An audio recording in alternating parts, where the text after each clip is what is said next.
Karate Kalyani ధైర్యం చెప్పే ప్రయత్నం చేశారు. కానీ చందు డిప్రెషన్తో ఆత్మహత్య చేసుకున్నాడు. ఒకసారి మనకి కరాటే కళ్యాణ్ కూడా అందుబాటులో ఉన్నారు. కరాటే కళ్యాణ్తో మాట్లాడదాం. కరాటే కళ్యాణ్ గారు నమస్తే అండి. నమస్తే అండి. కరాటే కళ్యాణ్ గారు, చందు ఆత్మహత్య చేసుకోవడం నిజంగా చాలా బాధాకరమైన విషయం.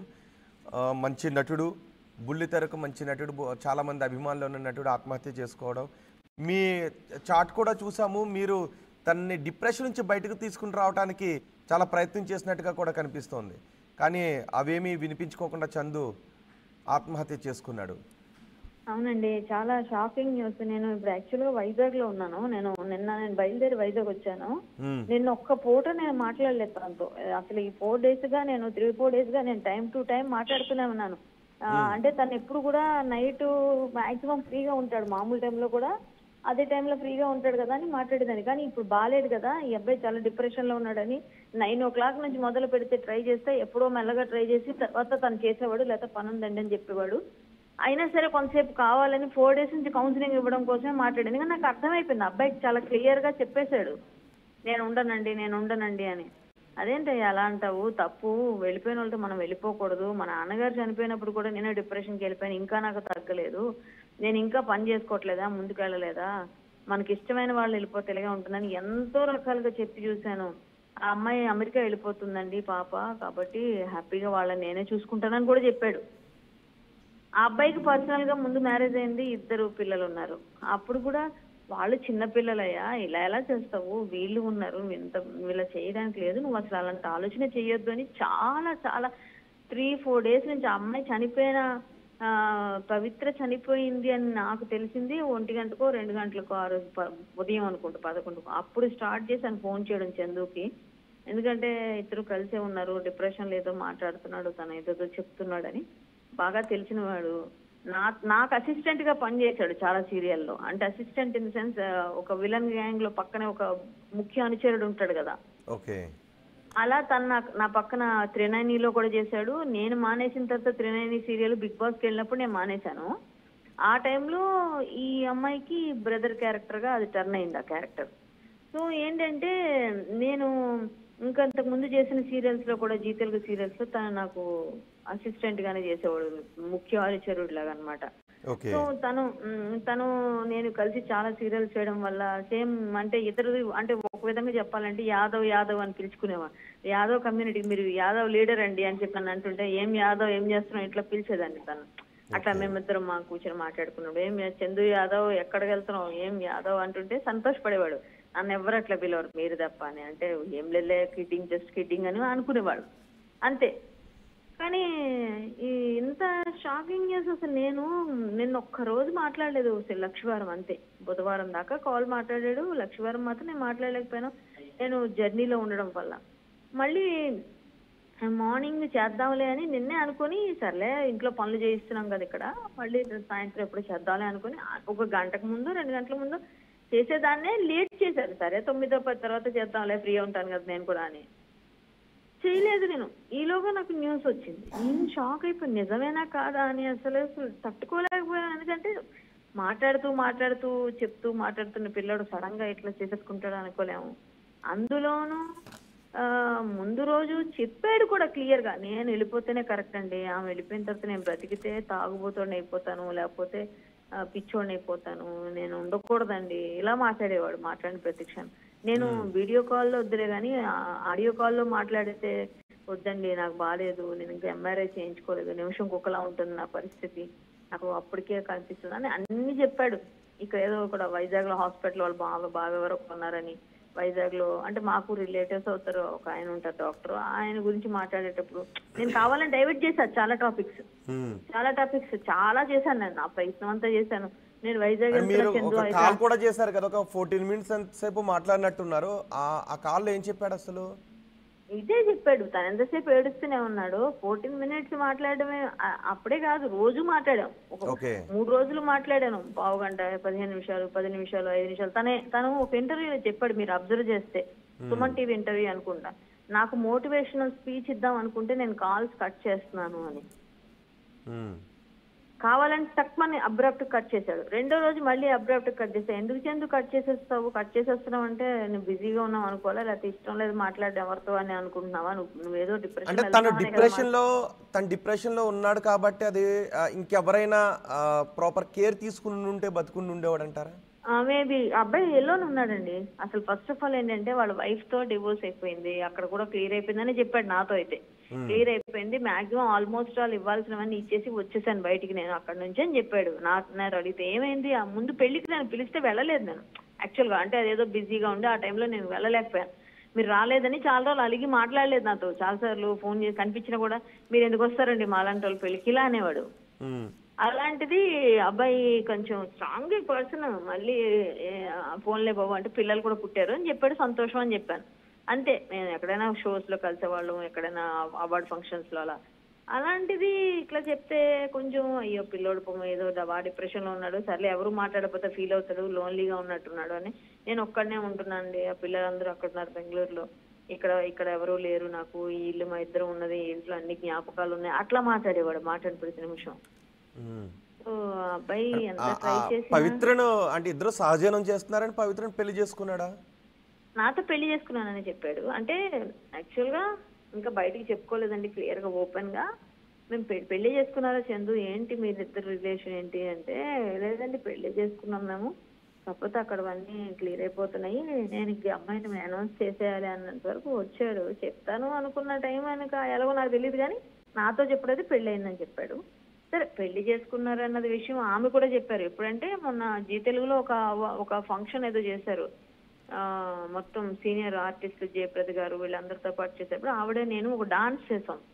ఒక డాన్స్ అదేదో సాంగ్ కి డాన్స్ చేసేటప్పుడు, అదే కొత్తగా ఇప్పుడు అంతా బాగా బాగా పాపులర్ సాంగ్ కి మేము డాన్స్ చేసేటప్పుడు ఆవిడ నేను సేమ్ కాస్ట్యూమ్స్ కొంచెం దగ్గరగా ఉంటాయి, ఆ డాన్స్ కూడా ఉంటది అనమాట. ఆవిడ నేను కలిసి అప్పుడు మేము కలిసి చాలాసేపు మాట్లాడుకుంటే చందు గురించి ఆవిడ కూడా మాట్లాడింది నాకు.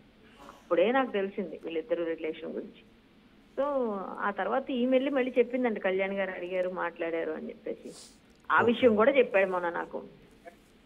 ఓకే, అంటే అంత మొత్తం ధైర్యాన్ని కోల్పోయి బలహీనంగా మారిపోయాడు అంటే తన సెన్సిటివ్గానే ఉండేవాడా ఎప్పుడు కూడా? స్ట్రాంగ్ అండి పర్సనాలిటీ, కానీ తను మంచి జిమ్ వెళ్ళేవాడు, మంచి అన్ని విధాలుగా మానసికంగా శారీరకంగా చాలా స్ట్రాంగ్ ఉండేవాడు అబ్బాయి. మంచి ఒక విధంగా చెప్పాలంటే సడన్ గా చిన్న చిన్న క్యారెక్టర్స్ వేసిన వాళ్ళకి ఎప్పుడో ఒకసారి టర్న్ అయిపోతుంటది కదా, లైఫ్ టర్న్ అయిపోతే మంచి క్యారెక్టర్స్ పడేవే, ఏ సినిమాలోనో సీరియల్స్ లోనో మెయిన్ లీడ్స్ వచ్చే అవకాశం ఉంది మెల్లగా. కాకపోతే వీళ్ళిద్దరికి పెళ్లి అయిన విషయం తెలిసిన తర్వాత జీ తెలుగులో సంథింగ్ ఏదో అయ్యి ఈ అబ్బాయిని రిమూవ్ చేశారు అందులోంచి.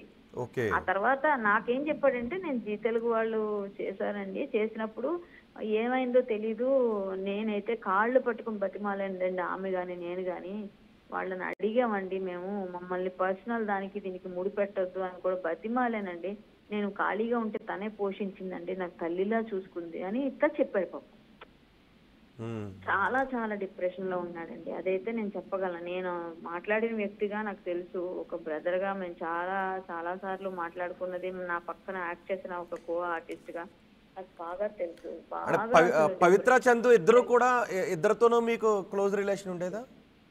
పవిత్రతో నాకు ఓన్లీ సెట్ లో మాట్లాడుకునే వాళ్ళం. త్రినయని చేసేటప్పుడు నాది స్టార్టింగ్ బిగ్ బాస్ కి వెళ్ళేటప్పుడు స్టార్ట్ అయింది ఇది, అంతకు ముందు కొంచెం రోజుల ముందు. నా క్యారెక్టర్ మంచి క్యారెక్టర్, మంచి లీడ్ రోల్స్. నేను ఉన్నప్పుడు వీళ్ళందరి క్యారెక్టర్స్ మా ఇంటికి వీళ్ళందరూ వచ్చినట్టుగా సీన్స్ అనమాట. అప్పుడు నా కూతురు పెళ్ళని అట్లా, అప్పుడు వీళ్ళంతా నాతో పాటు వచ్చేవారు. పవిత్ర మొత్తం హీరోయిన్స్ అందరూ వచ్చేవారు నా ఇంట్లో. అది ఫిల్మ్ సిటీలో షూటింగ్. అప్పుడు ఈ అబ్బాయి నాకు అసిస్టెంట్ గా ఉండేవాడు అని అట్లా మొత్తానికి ఆ టైంలోని అంతకు ముందు టైంలోని అది నాకు అంత గుర్తులేదు. చందు నేను ఏం సీన్స్ చేసామన్నది గుర్తులేదు, కానీ అప్పుడు తర్వాత ఈ క్యారెక్టర్ మాత్రం బాగానే నా అసిస్టెంట్ గా అయితే క్యారెక్టర్ చేశాడు. అది తను చెప్పాడు, మనం చేసిన సీన్స్ బాగా వచ్చాయండి అని కూడా చెప్పేవాడు.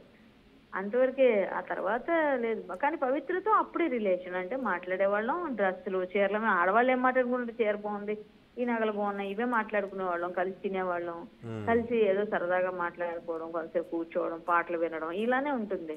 అంటే చందుకు ఆల్రెడీ పిల్లలు ఉన్నారు కదా, పిల్లల గురించి ఏమైనా మాట్లాడేవాడు ఎప్పుడైనా? ఇద్దరు పిల్లలు ఉన్నారు, బాగున్నారు, కానీ అసలు వాళ్ళంతా అబ్బాయి అసలు మైండ్ లో లేదు ఇప్పుడు. వాళ్ళంతా వదిలేసాను, వాళ్ళు హ్యాపీగా ఉన్నారు, వాళ్ళకి అన్ని ఇచ్చేసాను. వాళ్ళకి నా ఆస్తి ఏదో రావాల్సిందే, అన్నీ ఉన్నాయి, అన్నీ వదిలేసి వచ్చేసానని చెప్పాడు నాకు. అంతే. నాకు ఓకే. తెలిసినంత వరకు అబ్బాయి ఈమెతో రిలేషన్ తర్వాత వాళ్ళకి ఏవో డిస్టర్బెన్స్ అందరి ఇళ్లలో వస్తాయి కదండి. వదిలేసి పిల్లల్ని వదిలేసి వెళ్ళిపోతే ఏ ఇంట్లో ఒప్పుకుంటారు? అట్లానే ఉండుంటుంది ఏదో సంథింగ్ గొడవ గిడవ అంతా. ఏదో అయ్యి ఉంటుంది. ఆ పర్సనల్స్ మనకు తెలియదు కానీ నాతో అయితే చాలా వరకు ఇంతవరకు చెప్పేవాడు. ఇది మాట్లాడాను. మొన్న నేను కావాలని ఏంటి నీ పొజిషన్, నీ చెయ్యి ఎలా ఉంది, నీ కాలు ఎలా ఉంది, సిటీ న్యూరో సెంటర్ లో చూపించుకో, నువ్వు నాకు తెలిసిన డాక్టర్స్ ఉన్నారు అక్కడ, మధు గారు అని ఉంటారు ఆర్థోపెడిక్, ఆయన దగ్గరికి వెళ్ళు అని కూడా నేను డాక్టర్స్ పేర్లు కూడా చెప్తే కొన్ని రోజులు ఆగండి తగ్గిన తర్వాత వెళ్తానంటే నేను కూడా ఊరెళ్ళి వస్తాను చందు. వచ్చిన తర్వాత మనం కొంచెం నేను ఒకసారి కావాలంటే నేను చెప్తాను, నువ్వు వెళ్ళి చూపించుకో, తలకి ఎప్పుడు కూడా నిమిషంకి ఒకలా ఉంటున్నానని చెప్తున్నావు, అది నెగ్లెక్ట్ చేసే విషయం కాదు అసలు, అలా ఎప్పుడు చేయకూడదు అని చెప్పాను నేను. అంటే ప్రమాదంలో గాయాల పాలయ్యాడు, ఆ తర్వాత డిశ్చార్జ్ అయ్యాడు. మరి ఎవరు చూసుకుంటున్నారని చెప్పేవాడు తనని? ఎవరు చూసుకోలేదండి, ఎవరు లేదు. ఇంకొక విషయం చెప్పాలంటే అబ్బాయి బాగా ట్రోల్స్ కి ఫీల్ అయిపోయాడు. ఏ విధంగా అంటే నాతో అనడం, ఈ ట్రోల్స్ కూడా నేనే చంపాను అన్నట్టు మాట్లాడుతున్నారండి. ఇవన్నీ నాకు చాలా పెయిన్ అనిపిస్తున్నాయి. నేను ఎందుకంటే ఆమెను అంత పిచ్చిగా ప్రేమించాను, నేను ఎందుకు చంపేస్తాను, అసలు నేను ఎలా చంపేస్తానండి, నాకేం పని అండి, వీడే చంపేస్తాడు అని మాట్లాడతారు. వీళ్ళకి నోటికి వచ్చినట్టు మాట్లాడతారు. ఏం ట్రోల్స్ అండి ఇవన్నీ. ఇవన్నీ వింటుంటే బతకాలనిపించట్లేదండి. ఎందుకు నేను ఆమె వెళ్ళిపోయిన తర్వాత ఉండి ఇక్కడ ఏంటి ఏం చేయాలండి, ఎవరు చూసుకుంటారు, నన్ను చూసుకునే వాళ్ళు లేరు, నాకెవరున్నారండి ఇప్పుడు, ఇలాగే అన్నాడు. అది కూడా తప్పు. మన జనాలు కూడా నిజంగా బాగా బాగా చంపేస్తారండి జనాలు మనుషుల్ని. అవును, మీరు ధైర్యం చెప్పే ప్రయత్నం చేశారు, డిప్రెషన్ నుంచి బయటకు తీసుకొచ్చే విధంగా కౌన్సిలింగ్ కూడా ఇచ్చారు. అనుకున్నారా మీరు ఇంత పని చేస్తాడు చందు అని? అనుకోలేదండి నేను. అంటే ఇప్పుడు నేనేం ఊహించుకున్నాను, ముందే నేను అలా అయితే ఏదైనా కొంచెం అలర్ట్ చేసేదాన్ని. అసలు నేను మామూలుగానే ఎవరో తెలియని వాళ్ళకే నేను హెల్ప్ చేయడానికి వెళ్ళిపోతుంటాను. ఎవరికైనా బాధ ఉందంటే నా ఫ్రెండ్ సర్కిల్ అందరికీ తెలుసు. ఎవరికైనా చిన్న ఇష్యూ ఉందంటే అయ్యయ్యో వాళ్ళ పాపం ఎవరు చేస్తారని నేనే వెళ్ళిపోయి అన్ని పూసేసుకుంటుంటాను. మళ్ళీ తిట్టించుకుంటాను. ఎన్నో జరిగాయి నాకు. కానీ ఈ అబ్బాయి ధైర్యవంతుడు. ఏదో చెప్తున్నాము, మాట్లాడుతున్నాము, కొన్ని రోజులు మాట్లాడితే బయటకు వస్తాడులే, లేకపోతే ఏదో పని ఏదో దానిలో ఎంగేజ్ చేయించవచ్చు, ఏదో ఒకటి చేద్దాంలే, తెలిసిన వాళ్ళు కళ్ళారా ఇదైపోతే ప్రాబ్లం అని చెప్పి అనుకున్నాను. కానీ అందరూ బాధలో ఉన్నప్పుడు డిప్రెషన్ లో మాట్లాడుతున్నాడులే, కామన్ ఇది.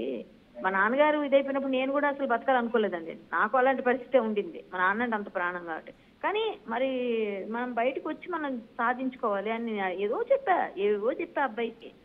ఎందుకంటే నేను ధైర్యం చెప్తే కొంచెమన్నా బయటకు వస్తాడు, ఒక మనిషి ఎవరో మనకు సపోర్ట్ చేస్తున్నారులే అనుకుంటారులే, ఆటోమేటిక్ గా అనుకున్నాను. కానీ ఇంత బేలగా అయిపోయి అసలు అనుకున్న దాని మీద నిలబడిపోయి నేను చచ్చిపోవాలి అన్న మాట 2 రోజులు 3 రోజులు అనుకున్నాడు. నేను ఉండనండి, మీరు ఎవరికి చెప్పకండి అన్నాడు నాతో. ఇదేంటి ఇలా మాట్లాడుతున్నావు అన్నాను. ఎవరికి చెప్పకండి అంటే నేను కోపంలో బాధలో లేకపోతే ఆ పెయిన్ లో నేను ఉండనండి చచ్చిపోతానండి అనడం కామన్ కదా అనే తీసుకున్నాను తప్ప, నేను ఎంత సీరియస్ గా తీసుకుంటాను అనుకుంటే నేను ఇంకొంచెం ఏదన్నా ప్లాన్ చేసి లేకపోతే వాళ్ళ ఫ్యామిలీతోనో వాళ్ళతోనో వెళ్ళి మాట్లాడటము లేకపోతే ఏదో విధంగా ట్రై చేసేదాన్నేమో. అసలు చాలా ఇదనిపించింది. నాకు తెలియదు, నేను ఊహించలేదు. నేనైతే షాక్ నేను నైట్ ఫోన్ చేద్దాం అనుకునేసరికి నేను ఫేస్బుక్ లో ఎవరో పోస్ట్ పెట్టారు మాట, ఏదో స్క్రోల్ చేస్తుంటే ఫేస్బుక్ లో కనిపించింది. కరెక్ట్ గా కనిపించేసరికి ఏంటిది నిజమా అని చెప్పేసి యూట్యూబ్ అప్పుడు ఓపెన్ చేస్తే ఆత్మహత్య చేసుకున్న చందు అని వస్తుంది 10:10:30కి. యాక్చువల్ గా ఆ టైంకి నేను కాల్ చేద్దాంలే ఈ రోజు అని అనుకున్నాను, ముందు రోజు చేయలేదు కదా అని. బ్యాడ్ లక్ అండి, చాలా ఘోరం చేశాడు అబ్బాయి. అట్లా చేయకుండా ఉండాల్సింది. వైఫ్ అయినా ఒకటండి, వైఫ్ ని పిల్లల్ని వదిలేసేంత ప్రేమ అబ్బాయికి ఎలా వచ్చిందో ఏంటో. పిల్లల్ని వదిలేసి వచ్చేసి ఇప్పుడు మళ్ళీ ఇట్లా అంటే పవిత్ర కోసమే వదిలేశాడండి వాళ్ళని. మరి నాతో చెప్పడం ఏంటంటే జనాలు బాగా మా మధ్య పెట్టేశారండి డిస్టర్బెన్స్, అది స్ట్రాంగ్ అయిపోయినట్టు. అంటే వీళ్ళు అనుకోలేదు అనుకుంటా, నాకు తెలిసి ఫ్రెండ్స్ లా ఉందాం అనుకున్నారో ఏంటో. జనాలు ఏం చేశారంటే పక్కన ఉన్న వాళ్ళు ఉంటారు కదండి, అమ్మలక్కలు వీళ్ళు వాళ్ళ ఫ్యామిలీకి అట్లా ఇట్లా ఉంటారు కదా, ఇక్కడ అక్కడ చెప్పుకోవడం లేకపోతే అబ్బాయి తిరుగుతున్నాడనో బయటకు వస్తాయి కదండి. వచ్చినప్పుడు ఆటోమేటిక్ పెరుగుతుంది కదా గొడవ. ఆ గొడవలాగే పెరిగిందండి మాకు, ఇంకా మేము దూరం అయిపోయాము అని చెప్పాడు. మరి పూర్తిగా డైవోర్స్ అయిందని నాతో చెప్పాడు, అయిందో లేదో తెలియదు, అంతే చెప్పాడు నాతో, అంతకు మించి తెలియదు నాకు. పర్సనల్ ఏం తెలియదు కానీ బయట జనాల వల్ల చాలా వరకు తను అంటే ఇప్పటికైనా సరే కొంచెం జనం మారాలని ఫీల్ అవుతున్నాను. ఎందుకంటే మనిషి పరిస్థితి ఏంటో, ఎలాంటి పొజిషన్లో ఉన్నారో తెలుసుకోకుండా నిందలేసేసి వాళ్ళని చచ్చిపోయేదాకా తీసుకొచ్చేది కూడా ఈ ట్రోల్స్, మీమ్స్. ఆ లోపల నిన్న తలకట్టుందిరా ఇవాళ తలకట్టు లేదు అని రాస్తున్నారు. అట్లాంటివన్నీ చూసాడు అబ్బాయి. రైట్, కరెక్టే కళ్యాణ్ గారు. త్రినైని సీరియల్ నటుడు చందు బలవన్ మరణం వెనుక సంచలన విషయాలు బయటకు వస్తున్నాయి. పవిత్ర జయరాం మరణం తట్టుకోలేకే చందు ఆత్మహత్య చేసుకున్నాడనే తెలుస్తోంది. ఇవాళ పవిత్ర పుట్టినరోజు, పవిత్ర పిలుస్తోంది అంటూ మరణానికి ముందు పోస్టులు చేశాడు. నిన్ను మర్చిపోలేకపోతున్నా, మన జిమ్ కోచ్ కాల్ చేస్తున్నాడు, జిమ్కు వెళ్దామని పోస్టులు కూడా చేశాడు చందు. ఆ తర్వాత పవిత్ర బలవన్ మరణానికి చందు పవిత్రను మర్చిపోలేక బలవన్ మరణానికి పాల్పడ్డాడు. ఈ నెల 12న రోడ్డు ప్రమాదంలో మృతి చెందింది పవిత్ర. ఆ రోజు గాయాలు చూసి, చందు గాయాలు చూసి ఆమె ఒక్కసారిగా హార్ట్ అటాక్తో చనిపోయింది. ఆ తర్వాత ట్రోల్స్ కూడా చేశారు జనాలు, పవిత్రని నీవే చంపేసి ఉంటావని. ఇవన్నీ కూడా తట్టుకోలేకపోయాడు. పవిత్ర మరణాన్ని తట్టుకోలేక నిన్న చందు బలవన్ మరణానికి పాల్పడ్డాడు.